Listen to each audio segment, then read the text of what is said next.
আমি থাকতে চেয়েছিলাম, সে রাখতে চায়নি। আমি কান্না করেছিলাম, সে দেখতেই পায়নি। আমি পায়ে ধরেছিলাম, সে ছোট হওয়ার মর্ম বুঝেনি। আমি বোঝাতে চেয়েছিলাম, সে বুঝতে চায়নি। আমি আগলে রাখতে চেয়েছিলাম, সে বন্দি হতে চায়নি। আমি শাসন করেছিলাম, সে অধীনে থাকতে চায়নি।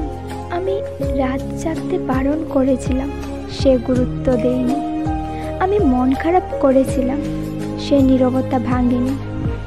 আমি বলেছিলাম তোমাকে ছাড়া থাকতে পারবো না, সে পাত্তাই দেয়নি। আমি বলেছিলাম ভালোবাসি, সে মানেই বুঝেনি। আমি বললাম চলে যাচ্ছি, সে আটকায়নি। আমি বললাম কষ্ট দিচ্ছ তো, সে শুনতেই পায়নি। আমি বললাম তাহলে সব শেষ, সে কোনো কথাই বলেনি। আজকের ভিডিওটি এই পর্যন্তই। ধন্যবাদ।